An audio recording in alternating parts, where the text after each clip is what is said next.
നമ്മുടെ നാട്ടില് ഡ്രൈവിംഗ് ടെസ്റ്റിന്റെ കാര്യത്തിൽ ഈയിടയ്ക്ക് വന്ന പരിഷ്കാരങ്ങൾ കാരണം പലർക്കും പണി കിട്ടി എന്നാണ് നമ്മൾ അറിഞ്ഞത്. MIT-യിൽ നിന്ന് മാറിയിട്ട് കാല് വെച്ച് ഗിയർ ഇട്ടുള്ള ബൈക്ക് ടെസ്റ്റിൽ പലരും എട്ടെടുത്ത് പൊട്ടി എന്നൊക്കെയാണ് നമ്മൾ അറിഞ്ഞത്. ഫിൻലൻഡ് പോലുള്ള ഒരു വികസിത രാജ്യത്ത് എന്താണ് ബൈക്ക് ലൈസൻസ് കിട്ടാൻ വേണ്ടിയുള്ള ടെസ്റ്റ് എന്നാണ് നമ്മൾ ഇന്ന് കാണിക്കാൻ പോകുന്നത്. അതിന് 3 ഭാഗമുണ്ട്. ഒന്ന് തിയറി ടെസ്റ്റ്, ഒന്ന് റോഡ് ടെസ്റ്റ്, അത് കൂടാതെയുള്ളതാണ് ഹാൻഡ്ലിംഗ് ടെസ്റ്റ്. അപ്പൊ ഹാൻഡ്ലിംഗ് ടെസ്റ്റ് നമ്മൾ ഇന്ന് ചെയ്യാൻ പോവാണ്. ഹാൻഡ്ലിംഗ് ടെസ്റ്റ് എങ്ങനെയാണെന്ന് കാണിച്ചു തരാൻ വേണ്ടി നമ്മൾക്ക് പരിചിതനായ സജിത് നമ്മുടെ കൂടെ ഉണ്ട്. അപ്പൊ നിങ്ങൾക്കെല്ലാം സുപരിചിതനായ നമ്മുടെ ഇതിനു മുമ്പ് നമ്മുടെ വീഡിയോസിൽ വന്നിട്ടുള്ള സൈത്താണ് നമ്മുടെ കൂടെ ഉള്ളത്. അപ്പോൾ സൈത്ത് നമ്മളിന്ന് ഡ്രൈവിംഗ് ടെസ്റ്റിന്റെ ഹാൻഡ്ലിംഗ് പാർട്ട് നമ്മളിന്ന് ചെയ്യാൻ പോകണം. അപ്പൊ ഞങ്ങളെ ഒന്ന് സഹായിക്കണം. യെസ്. അപ്പൊ നമ്മൾ ഇവിടെ ഒരു റൈഡിംഗ് എക്സ്പെർട്ടിനെ നമുക്ക് വേണം. ഈ പറഞ്ഞ 5 തരം ഹാൻഡ്ലിംഗ് ടെസ്റ്റുകൾ ചെയ്യാം. നമുക്ക് ഓരോന്നോരോന്നായിട്ട് ചെയ്ത് നോക്കാം. ഓരോ ടെസ്റ്റിനും മാക്സിമം 3 ചാൻസ്. അപ്പോൾ അതിനകത്ത് ക്ലിയർ ചെയ്യണം. ചെയ്യാൻ പറ്റിയില്ലെങ്കിൽ എന്തെങ്കിലും പോയിട്ടുണ്ടെങ്കിൽ വീണ്ടും എല്ലാം കൂടെ രജിസ്റ്റർ ചെയ്ത് പിന്നെ ഒന്നുകൂടെ വന്നിട്ടുണ്ട്. ഓക്കെ. അപ്പോൾ 5 ടെസ്റ്റുകൾ, ഓരോ ടെസ്റ്റിനും 3 ചാൻസ്. 3 ചാൻസിനുള്ളിൽ ക്ലിയർ ചെയ്യണം. അല്ലെങ്കിൽ നമ്മൾ ഒന്നുകൂടെ ആദ്യമേ വന്ന് ടെസ്റ്റ് എഴുതി നമ്മൾ ക്ലിയർ ചെയ്യേണ്ടതായിട്ടുണ്ട്. അപ്പോൾ നമുക്ക് ഓരോരോ ടെസ്റ്റ് ആയിട്ട് നോക്കാം അല്ലേ? യെസ്. നമ്മുടെ നാട്ടിൽ എല്ലാവർക്കും അറിയാവുന്നൊരു സംഭവമാണ് 8 എടുക്കണം. ഇത് ഫസ്റ്റ് നമ്മൾ പരിചയപ്പെടുത്താൻ പോകുന്ന ടെസ്റ്റ് എന്ന് പറഞ്ഞാൽ സ്ലോ സ്പീഡ് ടെസ്റ്റ് ആണ്. അതിൽ 8 എടുക്കണം. പക്ഷെ 8 മാത്രം എടുത്താൽ പോരാ, വേറെ കുറച്ച് കാര്യങ്ങളുണ്ട്. പറയാം. 5 km/h സ്പീഡിൽ വേണം ഇത് ചെയ്യാൻ. സ്ലോ സ്പീഡ് ടെസ്റ്റ് ആണ്. അപ്പോൾ അവിടെ നിന്ന് വളരെ സ്ലോ ആയിട്ട് 5 km/h സ്പീഡിൽ ബൈക്ക് കൊണ്ടുവന്ന് ആദ്യത്തെ കോണിൻ്റെ അവിടെ സ്റ്റോപ്പ് ചെയ്യണം. സ്റ്റാൻഡ് സ്റ്റിൽ ആയതിനു ശേഷം പിന്നെയും ബൈക്ക് എടുത്ത് വളരെ സ്ലോ ആയിട്ട് ആ കോണിന് ചുറ്റും കറങ്ങി ഈ കോണിൻ്റെ സൈഡിൽ വന്ന് നിർത്തണം. എന്നിട്ട് ബൈക്ക് പതുക്കെ കറക്കിയെടുത്ത് അതിന് ചുറ്റും ഒരു 8 എടുത്തതിന് ശേഷം ലാസ്റ്റ് ആ 2 കോണിൻ്റെ അടുത്തേക്ക് എക്സിറ്റ് ആവണം. അതാണ് ആദ്യത്തെ സ്ലോ ടെസ്റ്റ്.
നമ്മൾ രണ്ടാമത്തെ ടെസ്റ്റിലേക്ക് കിടക്കുകയാണ്.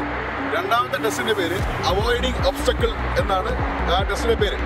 അപ്പോൾ ഇതിൽ നമ്മൾ കോൺ ഓൾറെഡി സെറ്റ് ചെയ്ത് കഴിഞ്ഞു.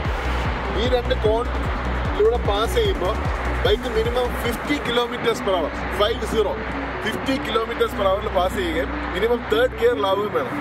ഇത് പാസ് ചെയ്ത ഉടനെ അതൊരു ഒബ്സ്റ്റക്കിൾ ആയിട്ടാണ് കാണുന്നത്. അപ്പോൾ ഈ ലെഫ്റ്റ് എഡ്ജിലുള്ള കോൺ തട്ടാതെ അതിൻ്റെ സൈഡിൽ കൂടെ പാസ് ചെയ്യുകയും അത് കഴിഞ്ഞ് നേരെ ആ കാണുന്ന 2 കോണിലേക്ക് ഫ്രണ്ടിൽ കാണുന്ന 2 കോണിലേക്ക് ടേൺ ചെയ്യണം. അതിനകത്ത് മെയിനായിട്ടുള്ളത് 2 കാര്യങ്ങളാണ്. മിനിമം 50 km/h വേണം ആദ്യത്തെ 2 കോൺ പാസ് ചെയ്യാൻ. അതുകൂടാതെ ഗിയർ 3rd ആയിരിക്കണം.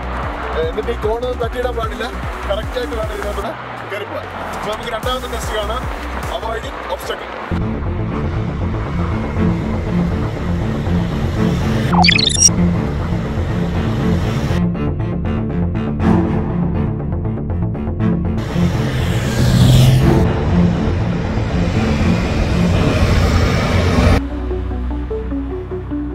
മൂന്നാമത്തെ ടെസ്റ്റിലേക്ക് പോവാണ്.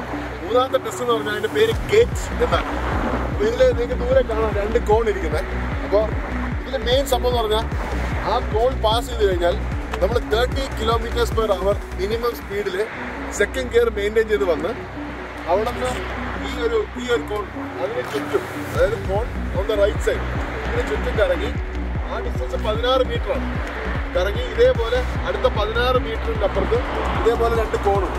അപ്പോൾ മെയിനായിട്ട് വേണ്ടതെന്ന് പറഞ്ഞു കഴിഞ്ഞാൽ സ്പീഡ് 30 km/h ഗിയർ സെക്കൻഡിൽ നമ്മൾ മെയിൻറ്റെയിൻ ചെയ്യണം എന്നുള്ളതാണ്. അപ്പോൾ ഈ ടെസ്റ്റിൻ്റെ പേരാണ് ഗേറ്റ്. അപ്പോൾ നമുക്ക് ഈ ടെസ്റ്റ് നമുക്ക് ഇനി ഒന്ന് കാണാം.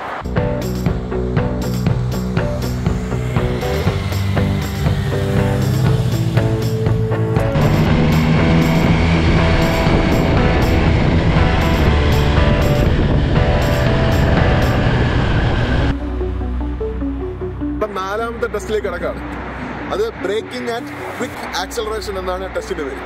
അപ്പോൾ നിങ്ങൾക്ക് ഇവിടെ കാണാം, ആദ്യം 2 കോൺസ് അവിടെ ഉണ്ട്, പിന്നെ ഇവിടെ 2 കോൺ. ഈ 2 കോൺസിന്റെ ഇടയിലുള്ള ഡിഫറൻസ് എന്ന് പറഞ്ഞു കഴിഞ്ഞാൽ 12 മീറ്ററാണ്. ആ കോൺ പാസ് ചെയ്യുമ്പോൾ നമ്മൾ 40 km/h ആയിരിക്കണം. എന്നിട്ട് നമ്മൾ ബ്രേക്ക് ചെയ്തിട്ട് ഈ കോണിന്റെ അവിടെ നിർത്തണം. ഒരു കാല് താഴെ വെക്കാം, പക്ഷേ bike should come to a stop. അവിടെ നിന്ന് ആക്സലറേറ്റ് ചെയ്തുകൊണ്ട് ഈ സൈഡ് കാണുന്ന കോൺ റൈറ്റ് സൈഡിൽ വരുന്ന രീതിയിൽ ഡോഡ്ജ് ചെയ്ത് ഈ കോണിന്റെ ഉള്ളിലൂടെ സ്ട്രെയിറ്റ് ആയിട്ട് ആക്സിലറേറ്റ് ചെയ്ത് കയറി പോകും. അതാണ് അടുത്ത ടെസ്റ്റ്. നമുക്ക് അടുത്ത ടെസ്റ്റ് കാണാം.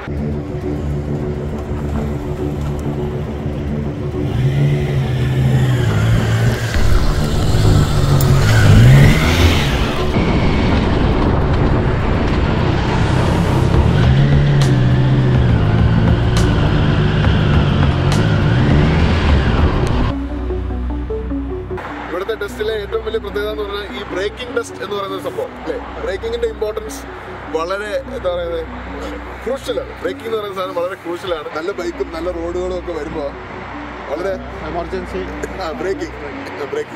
അപ്പോൾ ശരിക്കും പറഞ്ഞാൽ ഇത് ഇവിടുത്തെ ലൈസൻസ് ടെസ്റ്റിന്റെ ഭാഗമാണെങ്കിൽ പോലും നാട്ടിലെല്ലാവർക്കും ഇത് പ്രാക്ടീസ് ചെയ്ത് സ്കില്ല് ഡെവലപ്പ് ചെയ്യാന്നല്ലോ വളരെ ബെനിഫിഷ്യൽ ആണ്. അതെ. അപ്പോൾ നമ്മുടെ 5th and final test braking test. അപ്പോൾ ഇത് വളരെ സിമ്പിൾ ആണ്. അവിടെ നിങ്ങൾക്ക് 2 കോൺ കാണാം. ആ കോൺ പാസ് ചെയ്യുമ്പോൾ bike minimum 50 km/h 50 km/h pass ചെയ്യണം. Minimum 50 km/h.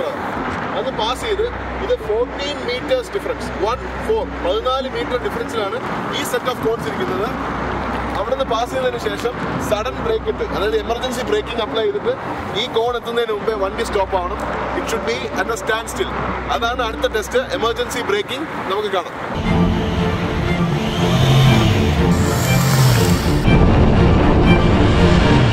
ഓക്കെ, അപ്പോൾ കൺഗ്രാജുലേഷൻസ്, ലൈസൻസ് ടെസ്റ്റ് ഒന്നുകൂടെ പാസ്സായിരിക്കുകയാണ്.